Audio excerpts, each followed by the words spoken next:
जय हिंद एवरीवन, मैं शुभम बरवेल अच्छा अकेडमी के इस ऑनलाइन प्लेटफॉर्म में आप सभी का स्वागत करता हूं। जैसे कि आपको पता है, हम लोग पीएनएसटी एग्जाम के previous year solution, previous year questions के सॉल्यूशन की सीरीज चालू किए हुए हैं, जिसमें केमिस्ट्री विषय में हमारा भी जो टॉपिक चल रहा है जनरल ऑर्गेनिक कंपाउंड, इसके पहले हम लोग 3 वीडियो में प्रीवियस ईयर सॉल्यूशन देख चुके हैं जनरल ऑर्गेनिक कंपाउंड का। आज हम लोग 4th लेक्चर यहाँ पे डील करने वाले हैं, ठीक है।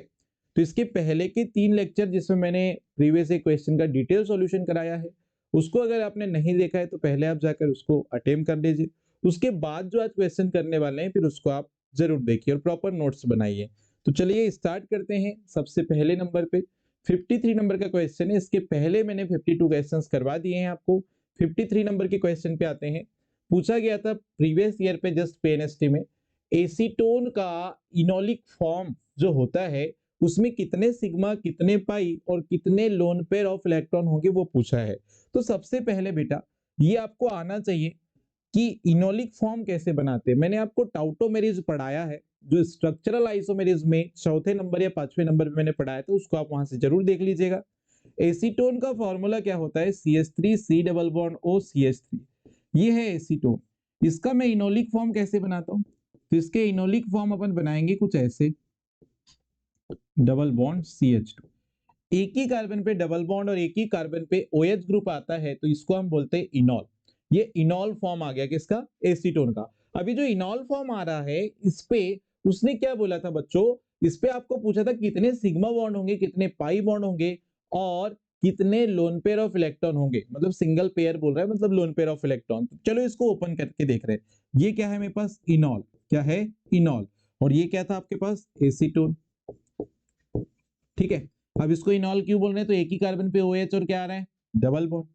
ठीक है, पाई बॉन्ड। इसको ओपन करते हैं। पहले कार्बन पे कितने हाइड्रोजन लगे हैं? 3। इसको ऐसे लिख सकते हैं। इसके जस्ट बाद वाला जो कार्बन है उससे क्या लगा हुआ है? ऑक्सीजन। और एक क्या लगा है? हाइड्रोजन। इसके बाद इस कार्बन पे दो डबल बॉन्ड है। यहां से इस कार्बन पे दो क्या लगे हुए? हाइड्रोजन। क्लियर है? अब आपको काउंट क्या करना है? यहाँ पे सिग्मा, पाई और लोन पेयर। तो सिग्मा बॉन्ड पहले काउंट करते हैं, 1 2 3 4 5 6 7 8 और ये 9। 9 सिग्मा बॉन्ड है बेटा। तो 9 सिग्मा बॉन्ड हमको यहां दिखाई दे रहा है। 9 सिग्मा बॉन्ड यहाँ है, यहाँ पर है। तो ये दो ऑप्शन तो पहली फुर्सत में गलत हो चुके हैं। ठीक है, आते अब पाई बॉन्ड पे आओ। तो पाई बॉन्ड हमको एक ही दिखाई दे रहा है। तो यहां देखो पाई एक बॉन्ड है और यहाँ पे पाई कितना है? 2। मतलब ये भी गलत हो चुका है। करेक्ट आंसर हो जाएगा डी। और दो सिंगल इलेक्ट्रॉन पेयर मतलब दो लोन पेयर होंगे कहां पर? देखो तो ये ऑक्सीजन जो होता है, इस ऑक्सीजन पे कितने लोन पेयर ऑफ इलेक्ट्रॉन होते हैं? 2। ठीक है, कितने लोन पेयर ऑफ इलेक्ट्रॉन होते हैं? 2। तो बिल्कुल करेक्ट आंसर आपका कौन सा हो जाएगा? डी वाला यहाँ पे क्या हो जाएगा? करेक्ट आंसर हो जाएगा।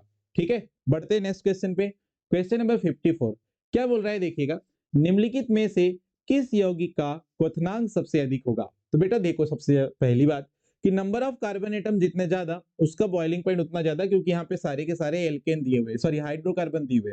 और हाइड्रोकार्बन जो होता है उस पे नंबर ऑफ कार्बन बढ़ने के साथ साथ क्या होगा? उसका बॉइलिंग पॉइंट भी क्या होते जाएगा? बढ़ते जाएगा। तो देखो सबसे पहले दिया है प्रोपेन। कैसे लिखोगे? CH3 CH2 और ये CH3, ये है प्रोपेन। लास्ट वाला है इथीन। इथीन कैसे लिखोगे? CH2 double bond CH2। अब ये देखो जो बी और सी नंबर है ये ट्रांस 2 ब्यूटीन दिया है और सिस 2 ब्यूटीन दिया है। तो ट्रांस मतलब यहाँ पे सी नंबर वाला जो है, सॉरी बी नंबर वाले को मैं यहाँ लिख रहा हूं, ध्यान सुनिएगा। C ट्रिपल बॉन्ड C,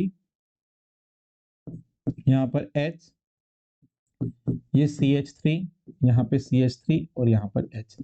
इसको हम बोलेंगे ट्रांस 2 ब्यूटीन। क्या बोलेंगे? Trans 2 butene. और यहीं पर बेटा सी नंबर पे है सिस 2 ब्यूटीन। सिस 2 ब्यूटीन में डबल बॉन्डेड कार्बन से जो मेथिल ग्रुप लगा हुआ है वो सेम साइड होगा। जो दो मेथिल ग्रुप लगे वो कैसे होंगे? Same side. तो ये सी नंबर पे जो आपने लिखा था सिस 2 ब्यूटीन जो दिया हुआ है उसको ऐसे लिख सकते हैं, और ट्रांस 2 ब्यूटीन जो है उसको ऐसे लिख सकते हैं। अच्छा, अब यहां पर ध्यान दीजिएगा, यहां पर जो डायपोल मोमेंट की वैल्यू है, डायपोल मोमेंट का मतलब क्या होता है? द्विध्रुव आघूर्ण। ठीक है, तो ये कौन सा फॉर्म है बेटा? ट्रांस। और ये कौन सा फॉर्म है बेटा? सिस। अगर ये दोनों फॉर्म में से मैं अगर बोलूं कि डाइपोल मोमेंट, इसको म्यू से रिप्रेजेंट करते हैं डाइपोल मोमेंट को, तो ये डाइपोल मोमेंट की जो वैल्यू है वो ट्रांस और सिस में से किसकी ज्यादा होगी? तो बेटा सिस का जो डाइपोल मोमेंट है वो ज्यादा होता है किससे? ट्रांस से। ठीक है, ये बात क्लियर है। इसको मैंने इसका डिटेल आपको कॉन्सेप्ट पढ़ाया है सिस और ट्रांस का आइसोमेरिज्म में, वहां जाके आप जरूर देखेंगे। तो यहाँ पे सिस की जो क्या बोलना चाहिए डाइपोल मोमेंट की वैल्यू है वो ट्रांस से ज्यादा होती है। ठीक है, इसी कारण से जो पोलैरिटी है या जो ध्रुवणता है वो भी सिस की ज्यादा हो जाती है किससे? ट्रांस से। और जिसकी पोलैरिटी जितनी ज्यादा उसका बॉइलिंग पॉइंट उतना ज्यादा। और यहां पर देखो, यहाँ पे आपके कार्बन कितने? 3। यहाँ कार्बन कितने? 2। लेकिन ब्यूटीन में कार्बन कितने? 4। तो इन दोनों में से किसी ना किसी का एक का बॉइलिंग पॉइंट ज्यादा आएगा। तो भाई जिसकी पोलैरिटी ज्यादा उसकी बॉइलिंग पॉइंट भी क्या हो जाएगा? ज्यादा। तो करेक्ट आंसर क्या हो जाएगा यहाँ पे? सी वाला यहाँ पे करेक्ट आंसर हो जाएगा। मतलब सिस टू ब्यूटीन यहाँ पे क्या हो जाएगा? करेक्ट आंसर हो जाएगा। बढ़ते हैं नेक्स्ट क्वेश्चन पे। Question number 55। क्वेश्चन नंबर 55 देख लीजिए जरा। इस पे क्या बोल रहा है कि नाइट्रिफिकेशन का जो प्रोसेस है उसमें इनहिबिटर की तरह कौन काम नहीं करता, ऐसे बोल रहा है। Not used as nitrification inhibitor. Nitrification अवरोधक, जो नाइट्रीकरण का जो प्रोसेस होता है उसमें अवरोधक के रूप में उपयोग नहीं किया जाता। तो बेटा नाइट्रोपायरीन जो है इसको यूज किया जाता है? बिल्कुल गलत हो जाएगा, ये नहीं किया जाएगा, वो पूछा है। डीएमपीपी एक क्या बोलना चाहिए कंपाउंड है जिसका फुल फॉर्म यहाँ पर है 3,4 मेथिल पायरेजोल फास्फेट, ये भी यूज किया जाता है इनहिबिटर के फॉर्म में, तो ये भी आंसर नहीं हो सकता। और ये लास्ट वाला जो है डाइसाइनो डाइएमाइड, ठीक है, ये यहां पर ये भी यूज होता है इनहिबिटर के फॉर्म में। लेकिन जो इथिलीन दिया है, ये इथिलीन जो है ये इनहिबिटर के फॉर्म में यूज नहीं होता। इसलिए आपको इसको डायरेक्ट याद रखना है कि इथिलीन जो यहां पर दिया है ये इनहिबिटर की तरह यहां पर यूज नहीं किया जाता। तो करेक्ट आंसर क्या हो जाएगा आपका? सी वाला हो जाएगा। 56 नंबर पे आते हैं। 4 आपको मॉलिक्यूल दिए हैं। 4 मॉलिक्यूल में बोला है कि न्यूक्लियोफिलिक सब्स्टिट्यूशन रिएक्शन की रिएक्टिविटी का ऑर्डर बताओ। तो सबसे पहले एसिटाइल क्लोराइड, पहले इसका स्ट्रक्चर लिख लो आप। एसिटाइल क्लोराइड कैसे लिखोगे? CH3COCl, ये आपका फर्स्ट नंबर हो गया।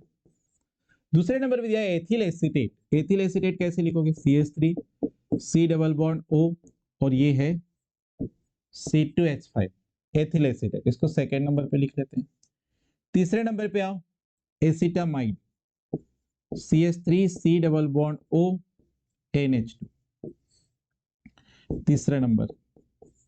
और चौथे नंबर पे आओ, एसिटिक एनहाइड्राइड, CH3COOCOCH3, ये चौथे नंबर पे। ये 4 मॉलिक्यूल दिया था और बोला था न्यूक्लियोफिलिक सब्स्टिट्यूशन अगर मेरे को कराना है तो सबसे फास्ट कौन देगा? तो बेटा सबसे अच्छा लिविंग ग्रुप यहां पर कौन सा होगा? हेलोजन, ये होगा। तो सबसे फास्ट तो यही देगा।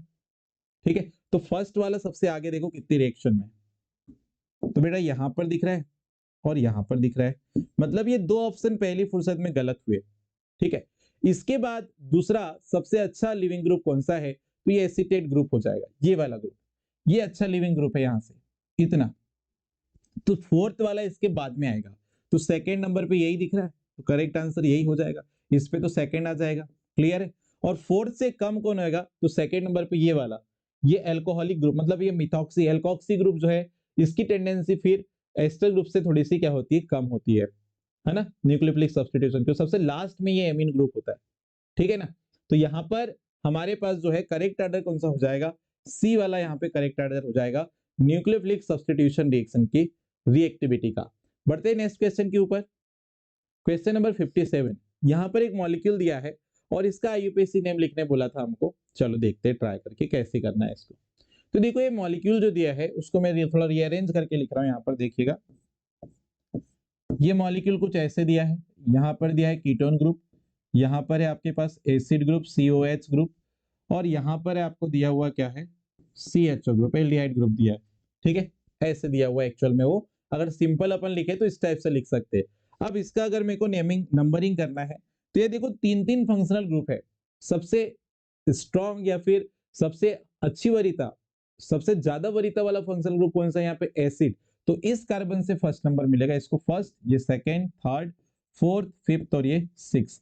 अब ये जो दो फंक्शनल ग्रुप है, एक कीटोन ग्रुप और एक क्या है एल्डिहाइड ग्रुप, इनके लिए लगेगा बेटा क्या प्रीफिक्स। तो एल्डिहाइड ग्रुप के लिए उसने क्या प्रीफिक्स लगाया है, एल्डिहाइड ग्रुप के लिए फॉर्माइल और कीटोन ग्रुप के लिए ऑक्सो।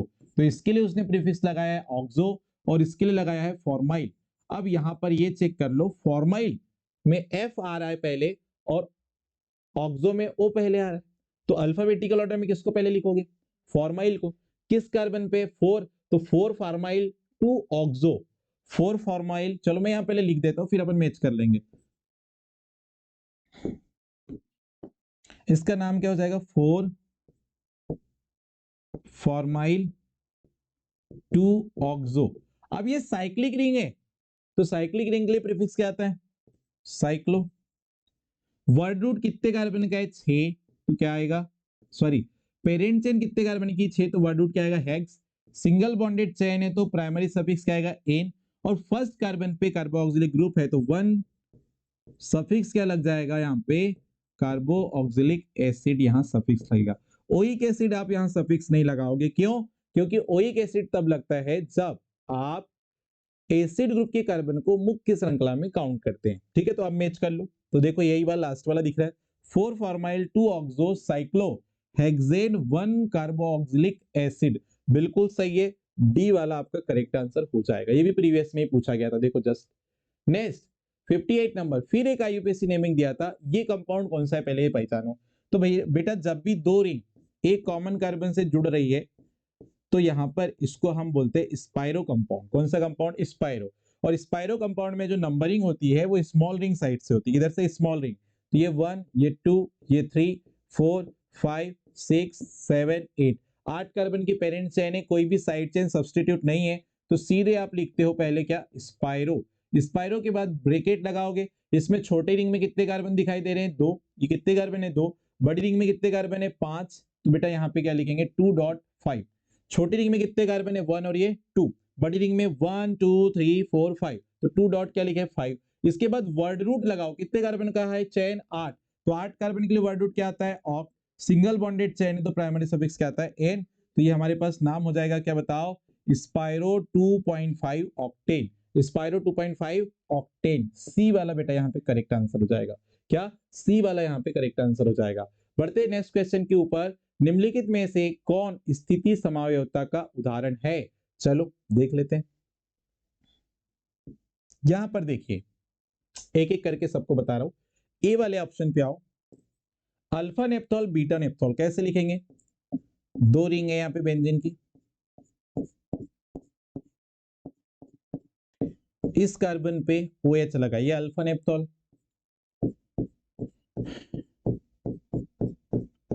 और अगर ये सेकेंड कार्बन पे ब्रिजिंग कार्बन सेकेंड कार्बन पे OH लगाए तो बीटा नेप्थॉल, ये अल्फा और एक है बीटा। फिर आता है बी नंबर पे आओ, आइसोपेंटेन एंड नियोपेंटेन। आइसोपेंटेन कैसे लिखोगे, CH3 CH3 CH CH2 CH3, ये आइसोपेंटेन है। और नियोपेंटेन कैसे लिखोगे, CH3 C CH3 CH3 CH3, ये नियोपेंटेन हो गया। सी नंबर वाले ऑप्शन पे आओ, सी नंबर वाला क्या है, ग्लूकोज और फ्रक्टोज। तो ग्लूकोज कैसे लिखोगे, CHO CH2OH OH H H OH OH H OH और ये क्या है H, ये है ग्लूकोज। और फ्रक्टोज कैसे लिखोगे, CH2OH, यहाँ पे है CH2OH, यहाँ पे कीटोन ग्रुप होगा और 3 कार्बन पे ऐसे ग्रुप जुड़े हैं, OH H H OH और ये H और ये क्या है OH, ये है फ्रक्टोज। ठीक है जी। और डी नंबर पे आपके पास क्या आता है, इथेनॉल और डाइमेथिल ईथर। इथेनॉल कैसे लिखते हो, CH3 CH2OH, और आपके पास क्या है डाइमेथिल ईथर, डाइमेथिल ईथर आप ऐसे लिख देते हो। चलो आपको बोला क्या था, स्थिति समावयवता, स्थिति समावयवता बोला था बेटा।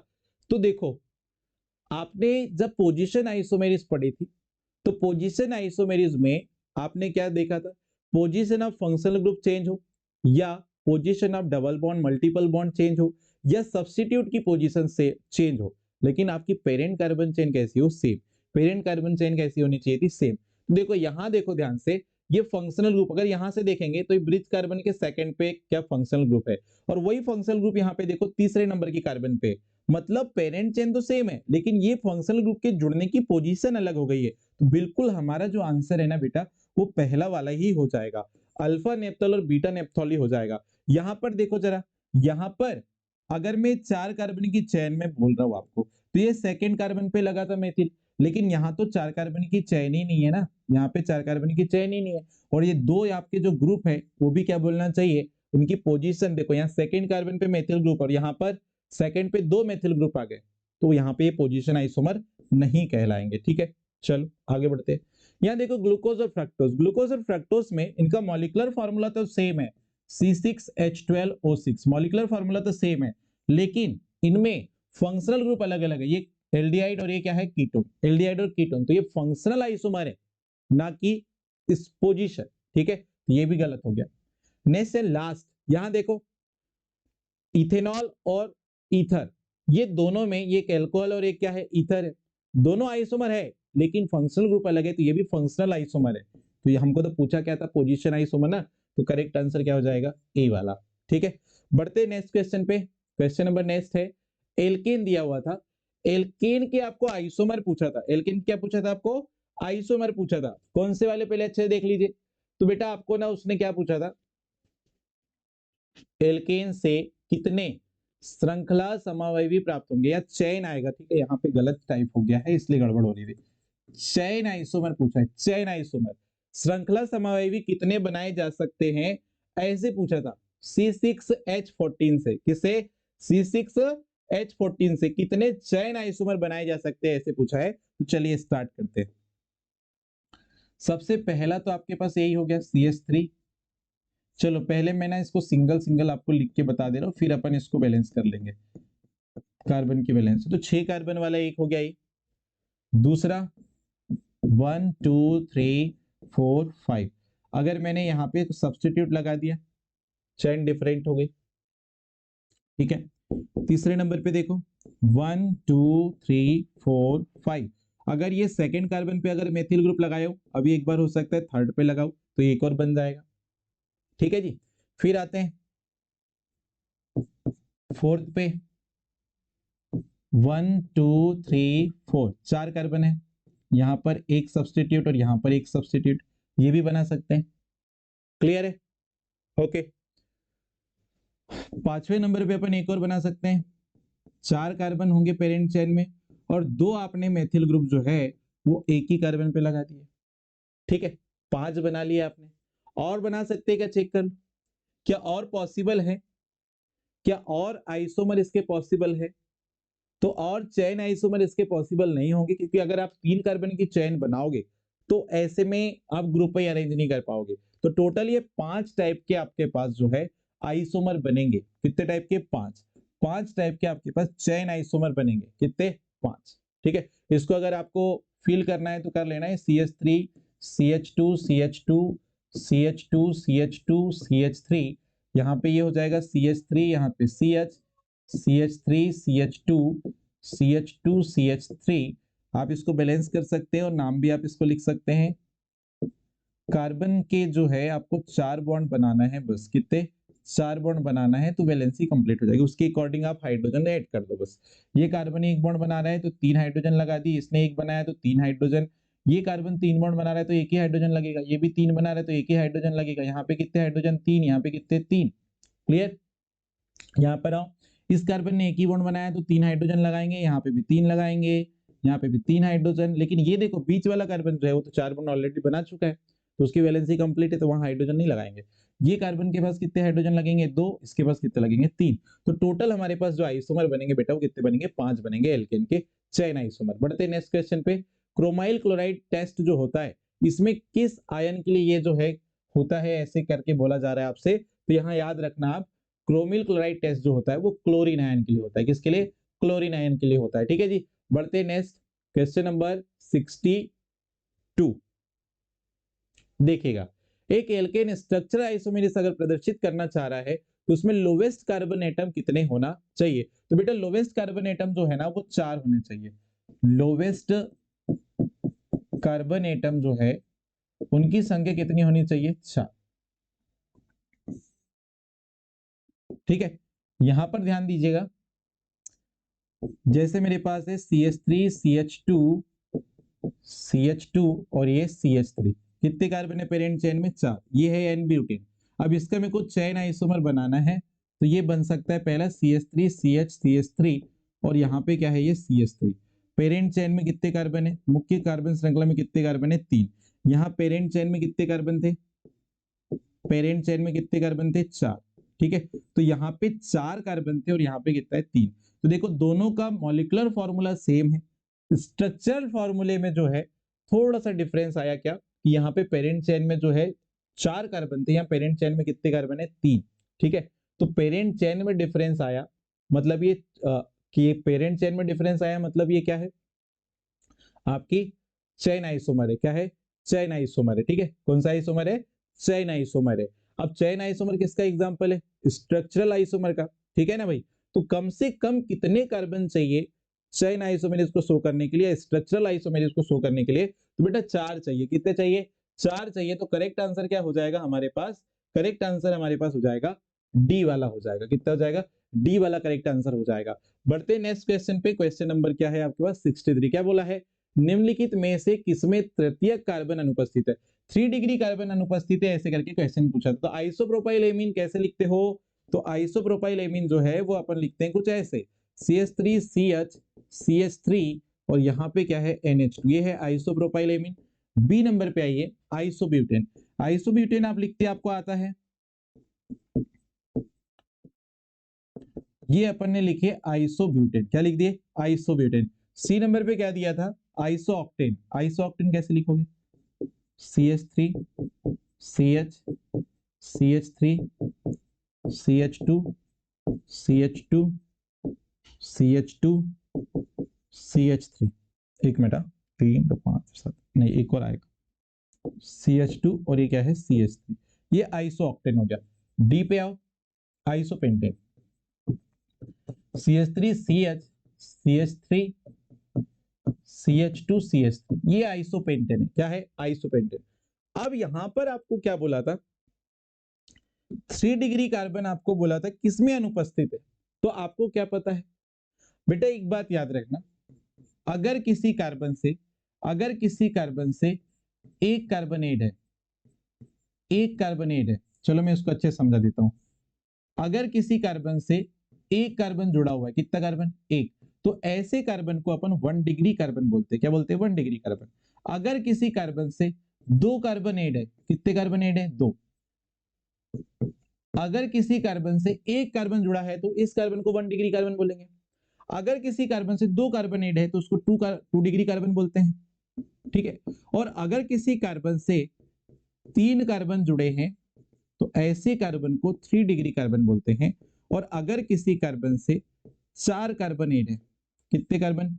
4 कार्बन ऐड है, तो ऐसे कार्बन को 4 डिग्री कार्बन बोला जाता है। क्या बोला जाता है? 4 डिग्री कार्बन। तो बस यही पहचानना है यहाँ पर। तो देखो जरा ध्यान से, ये जो कार्बन है इससे एक कार्बन जुड़ा है तो 1 डिग्री हो गया। ये कितना दिया? देखो, ये कार्बन से 2 कार्बन जुड़े थे तो 2 डिग्री हो गया। इस कार्बन से एक ही कार्बन जुड़ा है तो ये 1 डिग्री हो गया। तो पहले ही क्वेश्चन में आंसर मिल गया, ये पहले ही ऑप्शन में हमको आंसर मिल गया, क्योंकि यहाँ पे 3 डिग्री कार्बन है ही नहीं है। यहां पर आओ, इस पे आते हैं। तो ये पहला वाला तो 1 डिग्री कार्बन है, ये भी 1 डिग्री कार्बन है, ये वाला भी 1 डिग्री है, लेकिन ये बीच वाला देखो, बीच वाले में आपको 3 डिग्री कार्बन दिख रहा है। क्यों? क्योंकि इसने 3 बॉन्ड 3 कार्बन से बनाया हुआ है, इसलिए 3 डिग्री कार्बन है। ठीक है, आगे बढ़ते हैं। यहां देखो, ये आइसोऑक्टेन में ये 1 डिग्री, ये 1 डिग्री, ये भी 1 डिग्री, सॉरी ये वाला देखो, ये है आपके पास 3 डिग्री है, 3 कार्बन से बॉन्ड बना रहा है। ये वाला बताओ 2 डिग्री, ये वाला 2 डिग्री, ये 2 डिग्री, ये 2 डिग्री और लास्ट वाला क्या है? 1 डिग्री। अच्छे चेक कर लेना आप। ठीक है, तो यहाँ पे भी हमको 3 डिग्री मिल रहा है, यहाँ पे भी 3 डिग्री मिल रहा है, मतलब ये तो हो नहीं सकता क्योंकि 3 डिग्री अनुपस्थित बोला था। यहाँ पर आओ, तो ये पहला वाला 1 डिग्री, ये ऊपर वाला 1 डिग्री, ये थर्ड 3 डिग्री आ गया और ये 2 डिग्री और ये क्या है? 1 डिग्री। तो बेटा यहाँ पे भी 3 डिग्री मिल रहा है ना, तो ये तो गलत हो गया कि नहीं हो गया? 3 गलत हो गया, एक ही सही है, वो कौन सा है? पहला वाला। क्लियर? तो 3 डिग्री एब्सेंट है कहां पर? पहले वाले ऑप्शन पे। बढ़ते हैं नेक्स्ट क्वेश्चन पे। क्वेश्चन नंबर दिया है 64। क्या बोला है? निम्नलिखित यौगिक का सही आईयूपीएसी नेमिंग बताओ। देखो जरा क्या दिया है, CH2 यहाँ पे दिया है CHO, ये है CH, यहाँ पे दिया है CHO और यहाँ पे 2 CHO लगा के रखा था कुछ ऐसे। ओके, देखना इसी को मैंने ओपन करके ऐसे लिख दिया। अब अगर दो अल्टरनेट कार्बन पे या दो से ज्यादा अल्टरनेट एडजेसेंट कार्बन बोल दो आप, जिसमें अगर कार्बन कंटेनिंग फंक्शनल ग्रुप है और उनमें अगर मैं नंबरिंग करना चाहूं और नंबरिंग करते समय मुझे किसी एक फंक्शनल ग्रुप के कार्बन का अगर मुख्य श्रृंखला में नंबरिंग नहीं कर पा रहा हूं मैं, तो ऐसे केस में हम लोग इन फंक्शनल ग्रुप के कार्बन को मुख्य श्रृंखला में काउंट नहीं करते। फिर से एक बार सुन लीजिए, अगर जब भी किसी कार्बन श्रृंखला में समान कार्बन कंटेनिंग फंक्शनल ग्रुप अगर आ गए हैं और एक से ज्यादा संख्या में आ गए हैं, तो उनमें से अगर मैं मुख्य कार्बन श्रृंखला में इनके कार्बन का नंबरिंग करूं और उनमें से एक कार्बन या एक फंक्शनल ग्रुप ऐसा है जिसकी मुख्य श्रृंखला में अगर हम नंबरिंग नहीं कर पा रहे हैं, तो ऐसे केस में आप क्या करोगे? ऐसे केस में आपको करना क्या है कि सारे के सारे जो फंक्शनल ग्रुप है उसके कार्बन को मुख्य श्रृंखला में काउंट ही नहीं करना है। चलो मैं एग्जांपल से बताता हूं, देखना। अगर मैं यहां से नंबरिंग करता 1 2 3 और ये 4, तो ये वाला फंक्शनल ग्रुप छूट जाता। भाई ये भी तो एल्डिहाइड ग्रुप का कार्बन है, तो ये छूट जाता, चार ही को हम कर पाते। क्लियर? या फिर अगर मैं ऐसे काउंट करता 1 2 3 और ये 4, तो ये वाला ग्रुप छूट रहा है। तो इसी कारण से हम क्या कर रहे हैं, ये तीनों फंक्शनल ग्रुप के कार्बन को मुख्य श्रृंखला में काउंट नहीं कर रहे हैं। नंबरिंग कहां से करेंगे? यहां से 1 और ये क्या है 2। ठीक है, अब ये तीनों के लिए सफिक्स वर्ड लगाएंगे, लेकिन कौन सा लगाएंगे? तो एल्डिहाइड के लिए सफिक्स क्या आता है? कार्ब एल्डिहाइड, और एक आता है अल। तो यहाँ पे जब मुख्य कार्बन श्रृंखला में एल्डिहाइड के कार्बन का अगर हम नंबरिंग नहीं करते हैं, तो हम इसके लिए क्या लगाते हैं? कार्ब एल्डिहाइड सफिक्स लगाते हैं। क्या लगाते हैं? कार्ब एल्डिहाइड सफिक्स लगाते हैं। तो सीधे अभी हम पेरेंट कार्बन चेन देखेंगे, दो कार्बन की है, तो वर्ड रूट क्या आएगा? इथ। सिंगल बॉन्डेड चेन है तो एन। और देखो फर्स्ट कार्बन पे कितने एल्डिहाइड ग्रुप है? दो, तो 1 1। और सेकंड कार्बन पे एक और एल्डिहाइड ग्रुप है तो 2। ट्राई कार्ब एल्डिहाइड, ये इसका आईयूपीएसी नेम हो जाएगा। तो बताओ यहाँ पे क्या हो गया? उसने क्या किया है? अच्छा, कहीं पे गड़बड़ किया क्या? इथेन। ओके, यहां पर ना इसको सुधार लीजिए, इसको 2 कर लीजिएगा। 112 इथेन ट्राई कार्ब एल्डिहाइड, ये सी वाला करेक्ट आंसर है। 112 इथेन ट्राई कार्ब एल्डिहाइड, ये बिल्कुल करेक्ट आंसर है, इसको सुधार लीजिएगा। 65 नंबर क्वेश्चन पे आते हैं। 65 नंबर क्वेश्चन पे आते हैं। ज्यादा क्वेश्चन नहीं बचे हुए हैं, थोड़े ही क्वेश्चन है, जल्दी जल्दी से हम लोग इसको एंड करते हैं। देखिएगा, जनरल नेमिंग के जो सिस्टम में कार्बोनिल कार्बनिक यौगिक है, क्या बोल रहा है देखो अच्छे से एक बार पढ़ते हैं। जनरल नेमिंग की जो सिस्टम है जिसमें कार्बनिक यौगिकों का जब नामकरण करते हैं, तो उसमें फंक्शनल ग्रुप के कार्बन का हम लोग फंक्शनल ग्रुप के कार्बन परमाणु को छोड़कर नेमिंग करते हैं, ऐसे करके बोल रहा है। ठीक है, तो ऐसा कौन सा यहां से कंपाउंड है जिसके कार्बन एटम को हम लोग मुख्य कार्बन श्रृंखला में काउंट नहीं करेंगे, उसकी नंबरिंग नहीं करेंगे? तो बेटा साइनाइड जो है, ये इसके कार्बन की नंबरिंग तो करते हैं। कार्बोक्सिलिक ग्रुप, इसके कार्बन की नंबरिंग भी पेरेंट चेन में करी जाती है। Carbylamine, isocyanide, okay. और आपके पास कार्बिनॉल, कार्बिनॉल मतलब आपके पास ये एल्कोहल, इसके कार्बन की भी नंबरिंग करी जाती है। लेकिन आइसोसाइनाइड में नाइट्रोजन के बाद जो कार्बन आ रहा है उसकी नंबरिंग हम लोग पेरेंट चेन में नहीं करते हैं, इसलिए करेक्ट आंसर क्या हो जाएगा? सी वाला। करेक्ट आंसर क्या हो जाएगा? सी वाला। ये 2021 में पूछा था पीएनएसटी में। नेक्स्ट क्वेश्चन देखो, बेंजीन रिंग वाले एक आइसोमर है, सॉरी बेंजीन रिंग वाले एक मॉलिक्यूल है, इसके आइसोमर्स के नंबर आपको पूछा था। चलो देख लेते। C7H9NH2 दिया था, तो ये देखो, ये है मेरे पास पहला मॉलिक्यूल बेंजाइलेमिन। ठीक है, दूसरा इसी में मैं बना सकता हूं, देखो जरा, NHCH3, दूसरा फॉर्म इसका ये बना सकते हैं। तीसरा फॉर्म आप लोग ये बना सकते हैं NH2, आर्थो पे मेथिल ग्रुप लगा दो एक बार। चौथा फॉर्म आप ये बना सकते हो, बेंजीन रिंग से डायरेक्ट NH2 लगाओ और मेटा पे मेथिल ग्रुप लगा दो। और एक फॉर्म है क्या बना सकते हैं कुछ इस टाइप से, देखिए फिर आप NH3 लगा दी, सॉरी CH3 लगा दीजिए, तो ये आर्थोमेथिल Na, सॉरी यहाँ पे NH3 हो गया है, ओके ये NH2 है, ठीक है जी, ओके। तो यहाँ पर 5 फॉर्म बनाए जा सकते हैं, ये मॉलिक्यूलर फॉर्मूला जो दिख रहा है आपको, इसके 5 आइसोमर इस टाइप से क्रिएट किए जा सकते हैं। तो करेक्ट आंसर क्या हो जाएगा बेटा, सी वाला यहाँ पे क्या हो जाएगा, करेक्ट आंसर हो जाएगा। क्लियर, बढ़ते हैं नेक्स्ट क्वेश्चन पे, क्वेश्चन नंबर 67। 67 में क्या दिया था, एक मॉलिक्यूलर फॉर्मूला दिया था, इसमें क्या बोल रहा है कि इसके डिफरेंट डिफरेंट आइसोमर अगर आप करवा रहे हो, different isomeric compound having molecular formula can yield pentane by hydrolysis of reaction with magnesium. Okay चलिए इस क्वेश्चन को देख लेते हैं। क्वेश्चन नंबर क्या है, 67। एक बार ट्राई करके देखिए क्या होता है, कैसे आप बना सकते हैं। क्या बोलना चाह रहे हैं पहले वो समझिए कि ये जो आपके पास ब्रोमोपेंटेन है, इसके कितने फॉर्म आप मैग्नीशियम के साथ रिएक्ट करके हाइड्रोलिसिस करवा के पेंटेन बना सकते हैं, ये बोल रहा है। तो ये जो आपके पास C5H11Br है, इसकी पहले आप मैग्नीशियम के साथ रिएक्शन करवाया और फिर आपने इसकी हाइड्रोलिसिस करवाया, तो ऐसा करने पर पेंटेन आप जो बना रहे हो, तो इसमें ये जो मॉलिक्यूल है इसके कितने फॉर्म आप यूज करके ये पेंटेन बना सकते हो, ऐसे पूछ रहा है। तो चलो अपन ट्राई करते हैं। सबसे पहले नंबर का मैं आइसोमर ट्राई कर रहा हूं, इस पे CH3 CH2 CH2 CH2 CH2 और ये Br 1 ब्रोमो पेंटेन। अगर मैं इसकी मैग्नीशियम के साथ रिएक्शन करवा दूं तो ये बन जाएगा क्या, CH3 CH2 CH2 CH2 CH2 MgBr, ठीक है।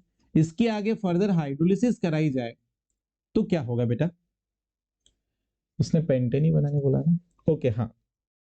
अब देखो जरा ध्यान से, यहाँ का जो इलेक्ट्रॉन पेयर है वो कार्बन पे शिफ्ट होगा, तो ये मैग्नीशियम पे प्लस चार्ज और कार्बन पे क्या आएगा, नेगेटिव चार्ज। और ये जो वाटर है ये H प्लस और OH माइनस से ब्रेक होगा, तो H प्लस कहां जाके जुड़ेगा, कार्बन से, और OH माइनस कहां जाके जुड़ेगा, मैग्नीशियम से। तो यहाँ पे हमारे पास जो मेन प्रोडक्ट बनेगा वो बनेगा कुछ इस टाइप से, CH3 CH2 CH2 CH2, और ये लास्ट वाला जो CH2 है उसमें जब H आके जुड़ेगा तो ये CH3 बन जाएगा, और साथ में Mg के साथ क्या निकला, Br, और यहाँ पे क्या OH। तो ये क्या बन गया बेटा, पेंटेन। तो इस फॉर्म से तो मैंने पेंटेन बनाया। और देखो दूसरा फॉर्म लेते हैं इसका, दूसरा फॉर्म अपन लेते हैं, मैं इसको मिटा भी दूंगा फिर आप बना लेना अच्छे से। दूसरा फॉर्म देखो, अगर मैंने इसको ऐसा किया CH3 CH2 CH2 CH CH3, यहां पे मैंने Br ले लिया। ये वाला जो मॉलिक्यूल था इसको हमने क्या बोला, 1 ब्रोमोपेंटेन, 1 ब्रोमोपेंटेन, ठीक है।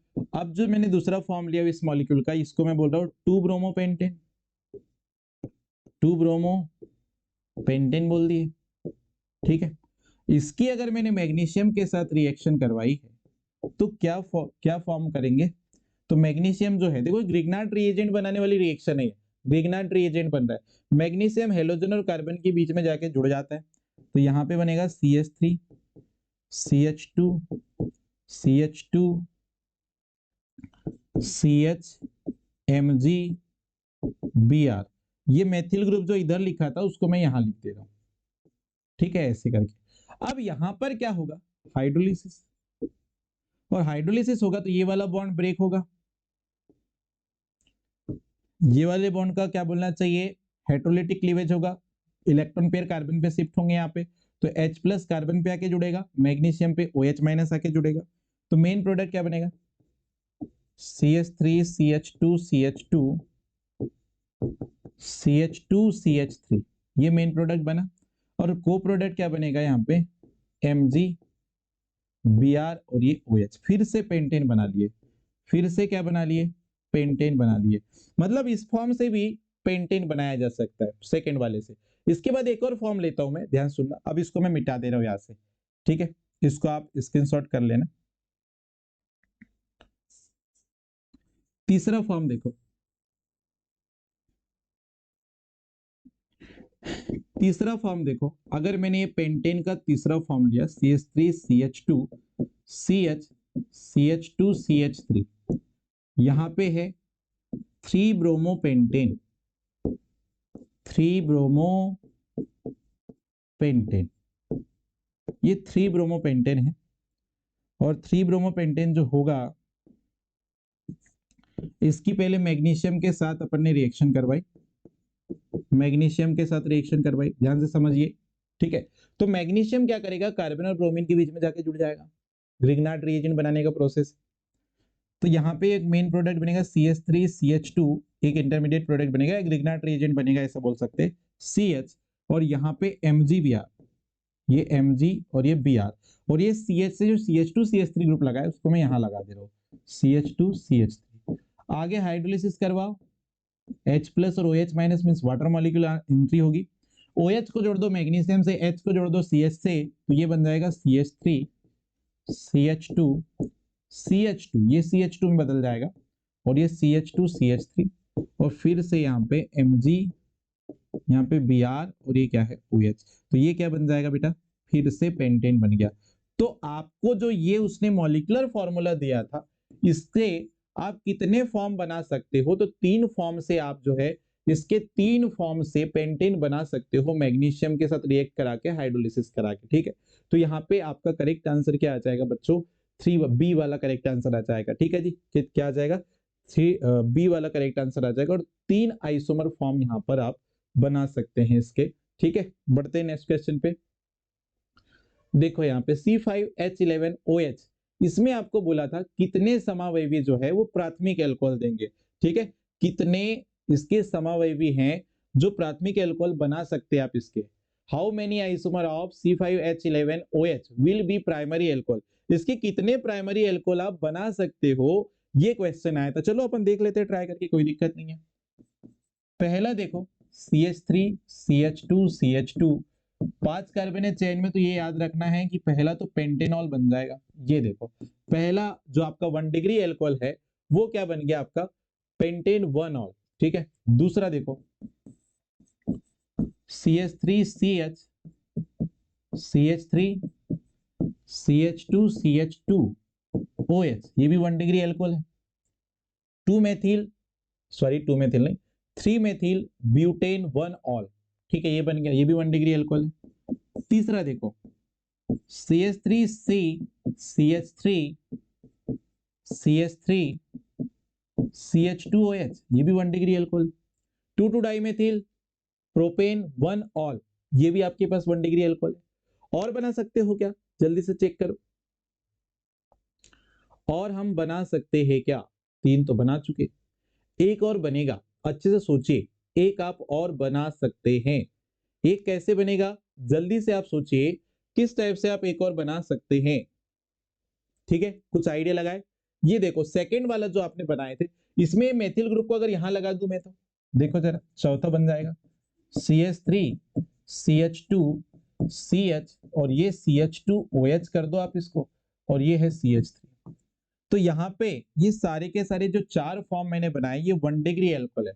1 डिग्री एल्कोहल का मतलब क्या है, OH ग्रुप जिस कार्बन से जुड़ा है, OH ग्रुप जिस कार्बन से जुड़ा है, अगर वो कार्बन एक ही कार्बन से बॉन्ड बना रहा है तो इसको 1 डिग्री एल्कोहल बोलेंगे। यहाँ पे भी OH जिस कार्बन जुड़ा है वो एक ही कार्बन से जुड़ा है तो 1 डिग्री एल्कोहल, ये OH जिस कार्बन जुड़ा है वो एक ही कार्बन से बॉन्ड बना रहा है तो 1 डिग्री एल्कोहल है।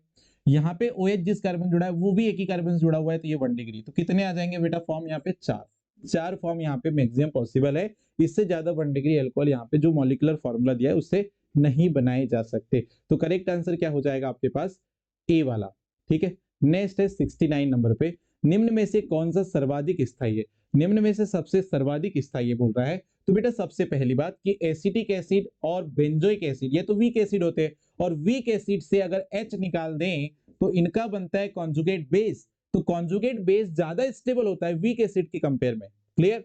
तो या तो बेंजोइक एसिड का ये जो बेंजोएट वाला क्या बोलना चाहिए, ये जो बेंजोएट दिया है, बेंजोएट, और ये क्या दिया है एसीटेट, ये जो दो कॉन्जुगेट बेस है इसके, एसिटिक एसिड का कॉन्जुगेट बेस क्या है एसीटेट, बेंजोइक एसिड का कॉन्जुगेट बेस क्या है बेंजोएट, ये दोनों ज्यादा स्टेबल होंगे इसके, इन दोनों के कंपेयर में। लेकिन इन दोनों में ज्यादा स्टेबल कौन होगा? तो इन दोनों में ज्यादा स्टेबल होगा बेटा कौन सा? बेंजोएट होगा। कौन होगा? बेंजोएट होगा। क्यों? क्योंकि यहाँ पर जो एनायन होगा वो कॉन्जुगेशन में रहता है किससे? फेनिल रिंग से, लेकिन एसीटेट में यहाँ पे कॉन्जुगेशन नहीं है, तो ज्यादा स्टेबिलिटी आ जाती है बेंजोएट आयन की। तो करेक्ट आंसर यहाँ पे क्या हो जाएगा? ए वाला यहाँ पे बेटा करेक्ट आंसर हो जाएगा। और यहाँ पर बेटा हमने जो है जनरल ऑर्गेनिक कंपाउंड के सारे क्वेश्चन अटेम्प्ट कर लिए हैं।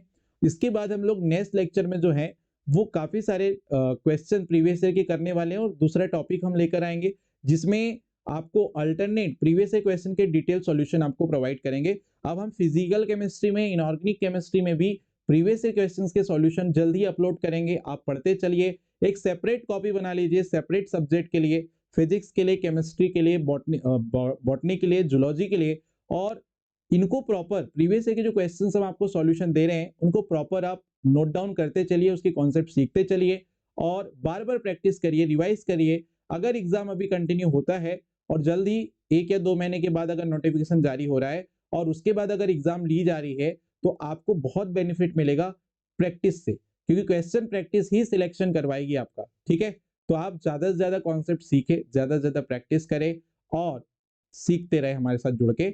मिलते हैं नेक्स्ट लेक्चर पे। जय हिंद।